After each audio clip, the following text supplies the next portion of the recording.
नमस्कार दोस्तों, कहानियों की श्रृंखला में आज सुनेंगे हिंदी की ख्याति प्राप्त कथाकार वंदना बाजपेयी जी की कहानी बद्दुआ।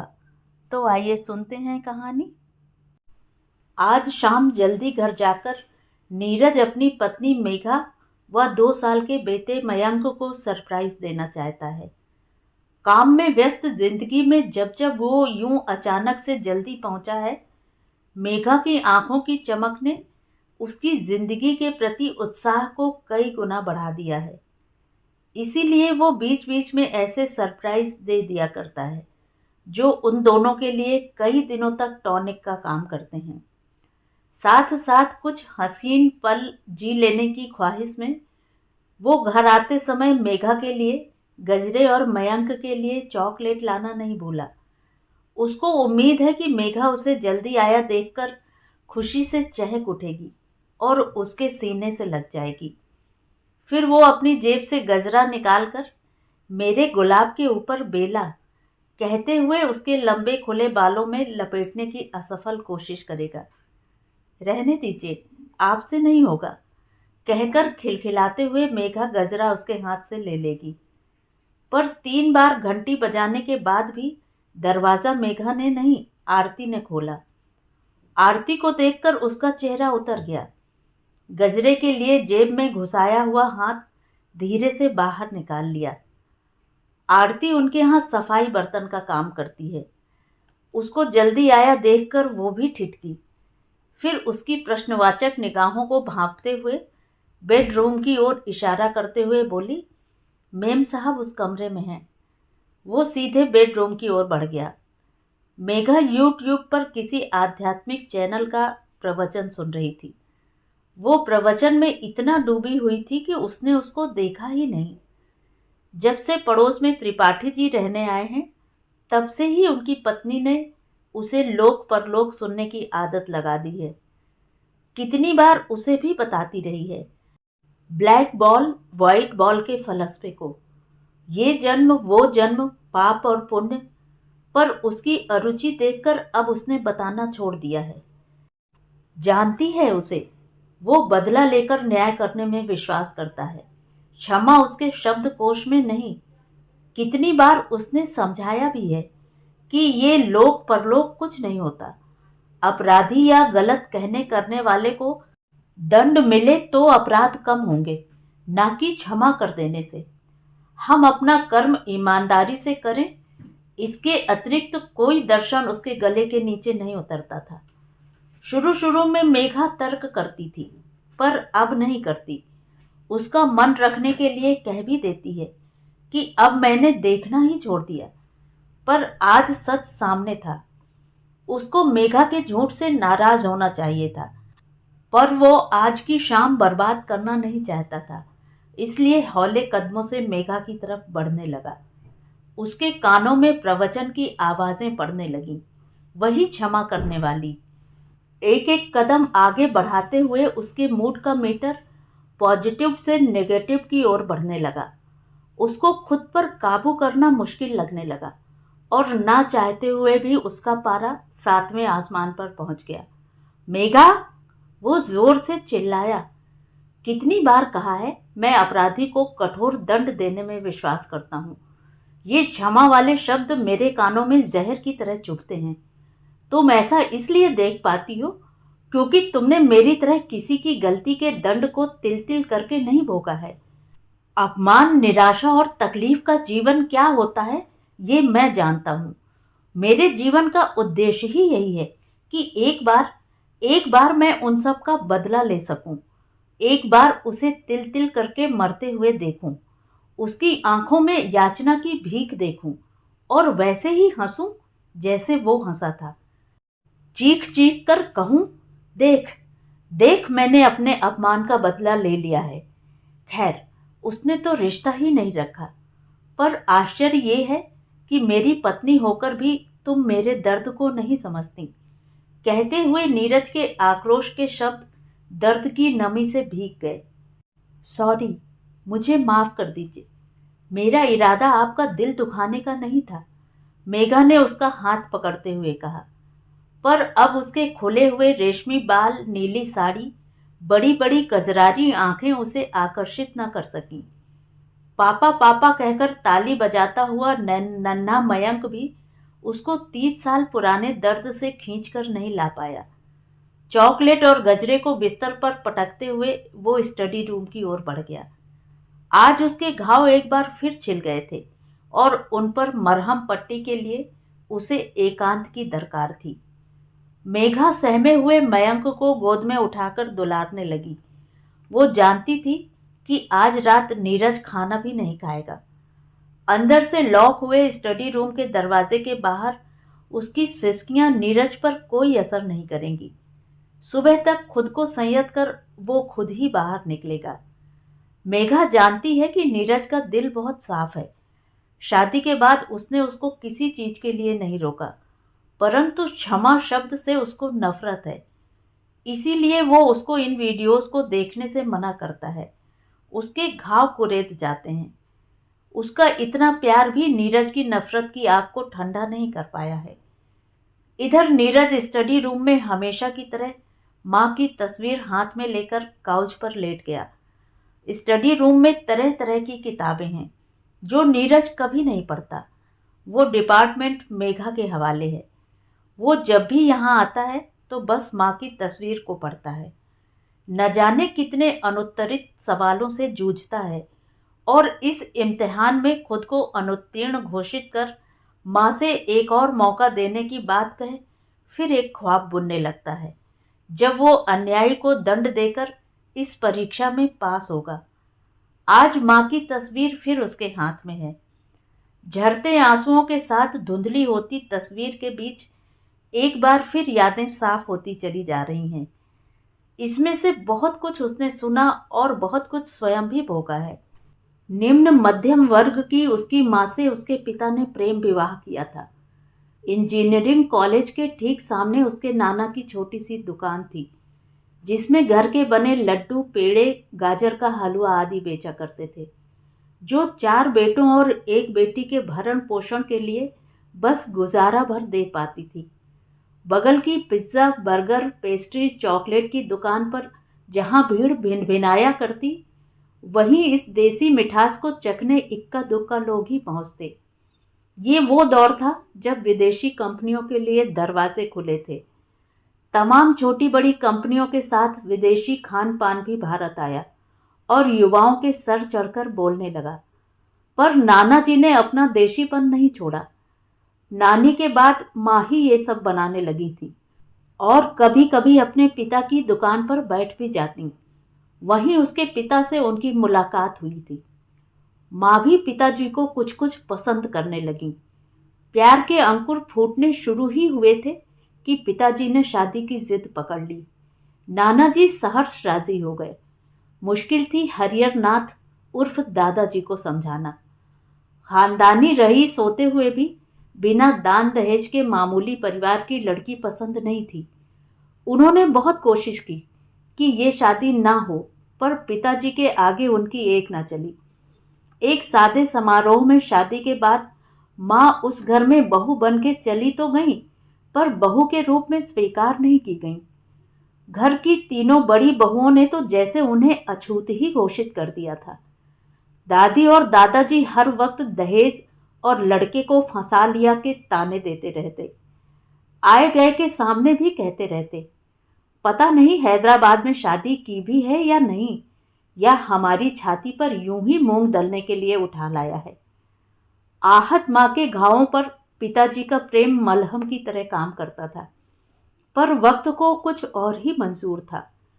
शादी के 3 महीने बाद एक एक्सीडेंट में पिताजी माँ को और माँ के गर्भ में आकार लेते 3 महीने के नीरज को रोता कलपता छोड़कर चले गए। माँ तो उस घर में वैसे भी स्वीकार्य नहीं थी। पिताजी की 13वीं के दिन दादाजी ने रिश्तेदारों के सामने माँ की चोटी पकड़कर उनके बेटे को फांसने के अपराध में घर से बाहर निकाल दिया। माँ ने गर्भ में पलते शिशु का वास्ता दिया तो अनजन्मा वो भी अवैध घोषित कर दिया गया। एक भी हाथ माँ की मदद को नहीं उठा, समरथ को नहीं दोष गुसाई। भीड़ की नज़र में भी माँ अपराधिनी थी, गरीब होने की, उनके पिता को फांसने की और एक अवैध बच्चे को उस परिवार पर मर देने की कोशिश करने की। रोती कलपती माँ अकेले सफर कर नाना जी के पास हैदराबाद लौट आई। अपमान के दंश से जलती अर्ध विक्षिप्त सी माँ चारों मामियों का काम करती और सारे दिन ताने सुनती। कई बार झगड़े में उसके ममेरे भाई बहन उसे अरे तेरे तो बाप का भी पता नहीं है कहकर अपमानित करते। उन्हीं में से किसी ने स्कूल में भी यह बात कह दी और फिर जब जिस बच्चे से उसका झगड़ा होता वो उसको नाजायज कहने से नहीं चूकता। गुस्से और अपमान से उसका खून खौलने लगता, मुट्ठियां भिज जाती। फिर माँ याद आ जाती, बंधन ढीले पड़ जाते, भिजी हुई मुट्ठियां खुद ब खुद खुल जाती। सारा गुस्सा सारा दर्द पीकर वो घर लौट आता। कभी कभी माँ से कहता भी तो माँ उसे ही चुप रहने और सब सहने की हिदायत देती। वो सह तो जाता पर इस अपमान का बदला लेने की इच्छा उसके अंदर और तीव्र हो जाती। अन्याय के विरुद्ध आवाज उठाने के लिए उसके अंदर एक अभिमन्यु बड़ा हो रहा है, इस बात से माँ भी अनभिज्ञ थी। इतना अपमान सहने के बावजूद भी सर पर छत और 2 जून की रोटी भी तब तक चली जब तक नाना जी जिंदा थे। नाना जी के आंखें मूंदते ही मामा मामियों ने उनसे वो सहारा भी छीन लिया। उस समय 5वीं क्लास में पढ़ता था वो। माँ को उसकी पढ़ाई छूट जाने की चिंता हुई। सारे दर्द भूलकर उसकी खातिर माँ उसे लेकर एक बार फिर दादाजी की चौखट पर गईं। इस बार उन्होंने हाथ जोड़कर गुहार लगाई कि वो उसे रख लें, पढ़ा लिखा दें, ये भी इसी घर का अंश है।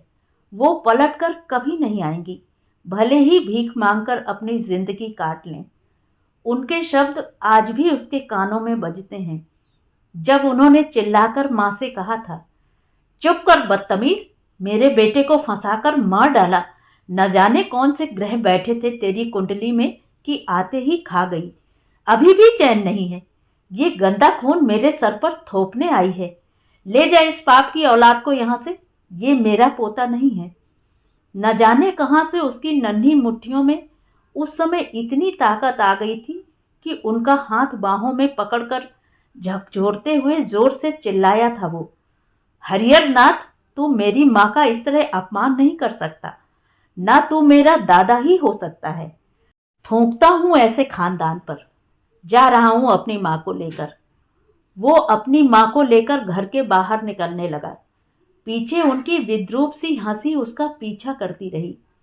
रास्ते भर वो अपनी माँ से कहता रहा, माँ मैं लौटूंगा, लौटूंगा मैं एक दिन, जिस दिन ये हरिहर अपने घावों से तड़प रहा होगा। इसकी आंखों में मृत्यु की याचना होगी उस दिन मैं छिड़कने आऊंगा इसके घावों पर नमक। तुम चिंता मत करो माँ, उस दिन मैं भी ऐसे ही विद्रूप सी हंसी हंसूंगा। घर लौटने के बाद ईंट के भट्ठे पर काम करते हुए उसने अपना व माँ का पेट भरा। 10वीं तक पढ़ाई भी की। वो एक कर्म योद्धा की तरह जीवन के सवालों को हल करना चाहता था, पर माँ ने साथ नहीं दिया। उनकी दोनों किडनियां खराब हो गईं। महंगा इलाज वो करवा नहीं पाया। माँ भी उसे छोड़कर चली गई। उस दिन के बाद से हरिहर नाथ की विद्रूप सी हंसी उसका पीछा करने लगी। उसकी मुट्ठियां भिज जाती। वो मन ही मन संकल्प लेता, उसे हरिहर नाथ से भी ज्यादा पैसे वाला बनना है। फिर जाएगा वो एक दिन उनके पास। पढ़ाई छूट गई। उसने घर में मोमोज बनाकर आसपास के ढाबों में सप्लाई करना शुरू किया। पैसे बचे तो छोटा सा ढाबा, फिर छोटा सा होटल तक पहुंचा। यही वो समय था जब उसे एक न्यूट्रिशियन नताशा जी मिली। उन्होंने उसे अपने क्लाइंट्स के लिए लो कैलोरी फूड बनाकर देने का कॉन्ट्रैक्ट दिया। आइडिया उसे जम गया। अब वो शहर भर में लो कैलोरी फूड सप्लायर बन गया। एक शहर से दूसरे शहर होते हुए पूरे प्रांत में उसने अपना बिजनेस फैला लिया। रुपया पैसा, बड़ा मकान, बड़ी गाड़ी, मेघा जैसी पत्नी, मयंक जैसा बेटा, सब कुछ उसकी जिंदगी में आया। नहीं आया तो उस घाव का मलहम जो हरिहर नाथ ने उसे दिया था।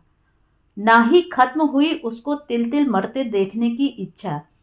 ये बात अलग है कि अब वो हर समय उस दर्द में नहीं रहता, पर जब भी घाव कुरेद जाता है उसको संभालना मुश्किल होता है। गलत को सजा देना उसके जीवन का उद्देश्य है। अपने आसपास मोहल्ले शहर में कहीं भी अन्याय होते देखता है तो वो चुप नहीं बैठता, शोषित का जमकर साथ देता है, उसे बदला लेने को प्रेरित करता है। क्षमा उसकी नज़र में अपराध है, ये उसकी इच्छा भी है और मजबूरी भी, क्योंकि हर बार किसी शोषित को देखकर उसको वो विद्रूप सी हंसी सुनाई देने लगती है और उसकी मुट्ठियां भिजने लगती हैं। रात ख्यालों में कब बीत गई पता ही नहीं चला। सुबह लगी हल्की सी झपकी को खिड़की से आती धूप और चिड़ियों की प्रभात फेरी आकर हौले से खोलने लगी। उसने आंख खोलकर देखा 7 बज गए हैं। उफ, जल्दी करो, काम पर जाना है, सोचते हुए वो झटके के साथ काउच से उठा। बाहर मेघा चाय की ट्रे लिए अपनी चिर परिचित मुस्कान के साथ सामने खड़ी दिखी। देर से नहाने वाली मेघा सुबह से ही सज धज कर तैयार हो गई। उसने हल्की गुलाबी रंग की साड़ी पहन रखी थी, होंठों पर हल्की गुलाबी लिपस्टिक और आंखों में उसको देखकर पहली मुलाकात की खुशी के समान पड़े हुए गुलाबी डोरे। मेघा जानती है कौन सी चीजें उसे खुश करती हैं। उसको अतीत से बार बार वर्तमान में खींच लाने का मादा भी उसी के पास है। तभी तो मुस्कुराती हुई बोली, जादू की झप्पी चाहिए। और प्रेम के गुबार ने दर्द के गुबार को पीछे धकेल दिया। वो जानता है कि मेघा सपने में भी उसका दिल दुखाने की बात नहीं सोच सकती, बस वो क्षमा में विश्वास करती है।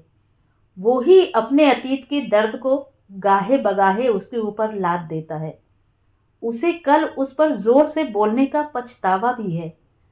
उसने अपनी तरफ से खामियाजा पूरा करने के लिए सप्ताहांत में मुंबई घूमने का प्रोग्राम बना लिया। खुशी से चहक उठी मेघा। छोटी छोटी बातों पर बहुत खुश हो जाना उसकी आदत है। 4 दिन मेघा और मयंक के साथ मुंबई में बहुत अच्छे बीते। तरोताज़ा होकर घर वापस आया ही था कि दूसरे प्रदेशों से भी उसको फ्रेंचाइजी खोलने के ऑर्डर आने लगे। अब उसे कई शहरों का दौरा करना था। मेघा के चेहरे पर खुशी के साथ हल्की सी मायूसी देखकर उसने उसे अपने सीने से लगाकर कहा, तुम कहो तो नहीं जाऊंगा, तुम्हारी खुशी से बढ़कर ये बिजनेस तो नहीं। मेघा ने लाड से आंख दिखाते हुए कहा, ना ना ना, ये तो मैं कह ही नहीं सकती। मैं आपके सपनों को जानती हूँ। 7-8 दिनों की बात है, मैं पिताजी के पास चली जाऊंगी। 10 दिन का दौरा पूरा करके कल उसे लौटना ही था कि कानपुर से भी फ्रेंचाइजी खोलने का फोन आया। कानपुर यानी हरिहर नाथ का शहर, एक शहर जो उसका होकर भी उसका नहीं है, एक शहर जहां से अपमानित होकर वो निकाला गया था। वहां उसे सम्मान के साथ बुलाया जा रहा है। मन में एक दबी हुई सी इच्छा हुई कि जाए, हरिहर शुक्ला को दिखाए कि देखो, जिसको तुमने पढ़ने तक का सहारा नहीं दिया, आज उसका कद तुम्हारे कद से ऊंचा है। जिसको तुमने अपना खून मारने से इनकार किया था, आज वो अपनी माँ का नाम रोशन कर रहा है। जिसको तुमने घर के अंदर घुसने नहीं दिया, आज वो तुम्हारे शहर के सबसे रईस आदमी का मेहमान है। उसने आमंत्रण स्वीकार कर लिया। एक बार फिर सारी रात माँ उसके साथ रही। मेघा भी नहीं थी उसे अतीत से निकालने के लिए। क्रोध बढ़ता ही गया, मुट्ठियां भींचने लगीं।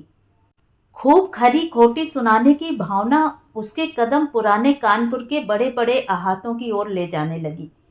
हर बढ़ते कदम के साथ वो एक वाक्य गढ़ रहा है जो उसे हरिहर नाथ को सुनाना है। आज उसकी आग शांत होगी। आज के बाद अपने अतीत को यहीं छोड़कर अपनी मेघा और अपने मयंक के पास लौट जाएगा। पर ये वो कानपुर नहीं था जिसे वो वर्षों पहले छोड़कर आया था। हाथे नुमा मकान रिहायशी अपार्टमेंट बन चुके हैं। छोटी बड़ी दुकानें शॉपिंग मॉल्स में बदल चुकी हैं। बड़े बड़े आम और शहतूत के पेड़ों की जगह हर घर के आगे छोटी छोटी क्यारियां रोप दी गई हैं। विदेशी घास से सजी जमीन पर क्रोटन के पौधे तुलसी से आगे खड़े इठला रहे हैं। एक पल को उसके कदम लड़खड़ा गए। क्या पता हरिहर नाथ जी का घर और पैसा उससे भी कहीं अधिक बढ़ गया हो। आखिर 3 बेटे और उनका परिवार भी तो कुछ कमा रहा होगा। हो सकता है उनके पास उससे भी कहीं ज्यादा पैसा हो और वो उसे एक बार फिर अपमानित कर दें। हो सकता है हरिहर नाथ ही न रहे हों।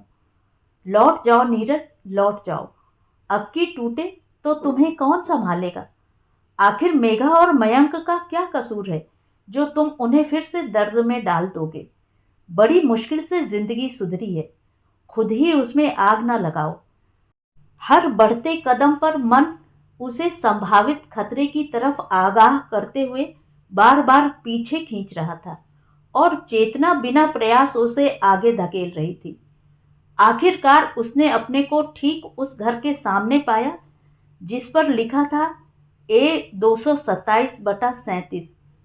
पर यहाँ विशाल हवेली की जगह एक आलीशान अपार्टमेंट खड़ा है। चमचमाते फ्लैट्स, बड़ी बड़ी गाड़ियां और दरवाजे पर हर आगंतुक से जाने वाले घर का नंबर लिखवाकर जाने की अनुमति देते संतरी। ये वैभव देखकर वो लौटने को हुआ। तभी संतरी ने पूछा, किसके घर जाना है। हरिहर नाथ, उसके मुंह से अनायास ही निकल पड़ा। संतरी ने उसे आश्चर्य से ऐसे देखा जैसे कोई कानपुर में कुतुब मीनार ढूंढ रहा हो। फिर उसने पार्किंग एरिया पर बने सर्वेंट क्वार्टर की ओर इशारा करके कहा, दूसरा नंबर। वहां? उसने आश्चर्य से देखकर पूछा, लेकिन ये तो हरिहर नाथ की ही जमीन है। है नहीं, थी। बेटे जमीन बेचकर मुंबई चले गए, वहीं कारोबार करते हैं। वृद्ध और अशक्त पिता जब जमीन बेचने को राजी नहीं हुए तो उनको यहीं छोड़ गए। बरसों हो गए, कोई नहीं आया। अब तो आखिरी ही समय समझो। आप कैसे आए? संतरी ने उसकी जिज्ञासा शांत करते हुए प्रश्न पूछा। कुछ खास नहीं, पुरानी जान पहचान थी। कानपुर आया तो सोचा मिल लूं। कहते हुए वो आगे बढ़ गया। तो यहाँ रहते हैं हरिहर नाथ जी। उनके बेटे उन्हें बुढ़ापे में यहाँ मरने के लिए अकेले छोड़ गए। उसे महसूस हो रहा है आज का दिन उसकी जिंदगी का सबसे खास दिन बनने वाला है। बेटों द्वारा छोड़े गए हरिहर नाथ को वो जी भर के सुनाएगा। अपने व अपनी माँ के हर अपमान का बदला लेगा और चलते समय वही विद्रूप सी हंसी हंसेगा जो उसके जाने के बाद उनकी मृत्यु तक उनके कानों में बजती रहेगी। उसने कमरे का दरवाजा खटखटाया। बस भिड़ा है, तनिक खोल के घुस जाओ। बगल के कमरे से किसी स्त्री की आवाज आई। उसने दरवाजा खोला। तेज सड़ांध उसकी सांसों में घुस गई। सामने एक दीनहीन लकवाग्रस्त वृद्ध अपने बिस्तर से जकड़ा पड़ा दिखाई दिया। शरीर कंकाल मात्र, आंखें धसी हुई, एकटक छत की ओर देखती हुई, जैसे मृत्यु की याचना कर रही हों। चेहरा पीला पड़ा हुआ। ऊपर की तरफ एक मटमैली बनियान जो जगह जगह उधड़ी हुई, वह पीछे से सिर्फ ऊपर गले तक सरकाई हुई। शरीर के नीचे के भाग में कोई वस्त्र नहीं, बस एक डायपर मल मूत्र रोकने के लिए बंधा हुआ, लेकिन शायद उसे कई दिन से साफ नहीं किया गया था।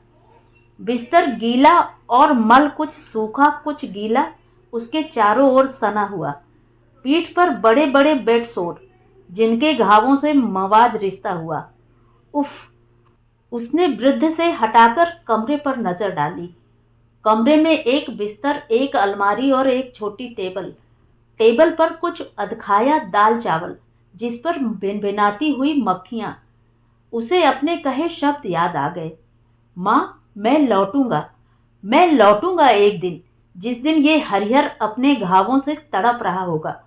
इसकी आंखों में मृत्यु की याचना होगी उस दिन मैं छिड़कने आऊंगा इसके घावों पर नमक। तुम चिंता मत करो माँ, उस दिन मैं भी ऐसे ही विद्रूप सी हंसी हंसूंगा। वो बिना किसी भाव के निर्विकार सा देखता रहा। उसने जो चाहा था वो प्रत्यक्ष उसके सामने है। उसे तो खुश होना चाहिए। उसकी वर्षों की तपस्या फलीभूत हुई। आज उसका आक्रोश पूरी तरह जलकर भस्म हो जाना चाहिए। आगे की जिंदगी उसके दर्दनाक अतीत से पूरी तरह मुक्त होने की खुशी होनी चाहिए। उसे तो उसी विद्रूप सी हंसी में हंसना चाहिए। पर ये उसकी आंखें नम क्यों हो रही हैं? उसका दिल जोर जोर से क्यों धड़क रहा है? उसे उबकाई सी क्यों आ रही है? वो घबराकर बाहर निकल आया। सामने से आती घरों में काम करने वाली एक औरत उससे कहने लगी, आप काहे को मिलने आए हो बाबूजी? आपको तो चीनें ही ना हुई हैं। ये तो नरक माँ हैं, गुमूतमा लौट रहे हैं। जाने कौन पाप किए हैं कि भुगत रहे हैं। बेटे मेहतर लगा गए हैं, वही सफाई कर देते और खाना भी खिला देते, पर है बड़ा आलसी, रोज आवत ही नहीं। हमसे भी कहे थे करने को, पर ये गू गलीच हमसे होत नहीं। आप आए हो तो कहे दे रही हैं कि लड़का लोगों को फोन करो, इन्हें यहाँ से ले जाएं। ये बदबू माँ हम लोगन की और मिट्टी खराब हो रही है, पर वो लोग आएंगे नहीं।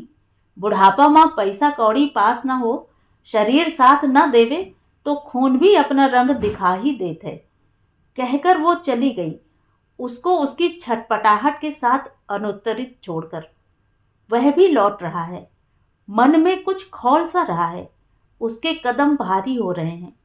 वो हंसना चाहता है, वही विद्रूप सी हंसी, पर उसकी आंखें छलक रही हैं। वो अपने अतीत से मुक्त होकर एक बार फिर सपने बुनना चाहता है, पर असहाय हरिहर नाथ उसकी आंखों के आगे से हट नहीं रहे हैं। वो विजय के गीत सुनना चाहता है, पर उसे लकवाग्रस्त मुख की गेंगे की आवाजें सुनाई दे रही हैं। उसका अपना ही मन दो भागों में बट रहा है। वो उसके दादाजी हैं। उन्होंने उसे कभी अपना पोता तो माना ही नहीं। इस दुनिया में उसका कोई अपना है तो सिर्फ मेघा और मयंक। आज उन्हें मदद की जरूरत है। मदद? हा हा हा। हरिहर नाथ अपने कर्मों की सजा भुगत रहा है। बड़ा खून खून करता था, अभी तो उसे और भी बहुत कुछ सुनाना चाहिए। वो एक इंसान है, वही इंसान ना जिनकी वजह से उसका और उसकी माँ का जीवन बर्बाद हुआ। आज वो असहाय हैं तो उसे चक्कर आने लगा। खुद को संभालने के लिए वो वहीं पिलर पकड़कर खड़ा हो गया। उसे मेघा दिखाई दे रही है, ठीक उसके सामने खड़ी हुई। उसके दिमाग का ये सब अंतर्द्वंद जरूर मेघा की संगति का ही असर है। वो उससे नाराज होना चाहता है, पर वो तो मुस्कुरा रही है। कुछ कहने के लिए खुले होंठ जड़ से हो जाते हैं। मेघा अभी भी मुस्कुरा रही है, मौन होकर भी उसकी आंखें जैसे बहुत कुछ कह रही हैं। शायद वही व्हाइट बॉल ब्लैक बॉल का फलसफा, शायद वही जो 100 बार कहा है कि बद्दुआ देना भी सबके बस की बात नहीं। कई बार उस इंसान को उस रूप में देखने में भी हमारा दिल दुखता है जिसको वर्षों बद्दुआ दी होती है। यही तो अपने अपने संस्कार हैं। वो फिर से तर्कों से उसे चुप कराना चाहता है, पर नहीं, उसके तर्क ध्वस्त हो रहे हैं। मेघा अभी भी मुस्कुरा रही है। वो उसकी खुली हुई बाहों में किसी शिशु की भांति सिमट जाना चाहता है, सारे तर्कों से दूर, निश्चिंत। वो मेघा की तरफ अर्ध चेतना के साथ आगे बढ़ रहा है। तभी एक गे गे कुछ अस्पष्ट सी आवाजें सर्वेंट क्वार्टर के रूम नंबर 2 से उसके कानों में पड़ती हैं। साथ ही पास से गुजरती हुई कुछ काम वालियों की आवाजें भी। बुढ़ा मरे तो जान छूटे, जब देखो तब गे गे। एक पल को उसके कदम ठिठक जाते हैं और पलटकर सर्वेंट क्वार्टर के कमरा नंबर 2 की ओर चल पड़ते हैं। वो अपनी जेब से मोबाइल निकालता है और मेघा को फोन लगाता है। हेलो, हेलो मेघा, दादाजी की तबीयत बहुत खराब है। मैं उन्हें अपने साथ ला रहा हूँ। उन्हें सेवा की बहुत ज़रूरत है। तो ये थी कहानी। कहानी आपको कैसी लगी कमेंट करके ज़रूर बताएं। और अगर मेरे द्वारा सुनाई हुई कहानियाँ आपको अच्छी लगती हैं और आप मेरे चैनल पर नए हैं तो चैनल को सब्सक्राइब ज़रूर करें, लाइक करें और अपने दोस्तों और परिचितों में शेयर भी करें। बेल आइकन दबाना बिल्कुल भी ना भूलें। धन्यवाद।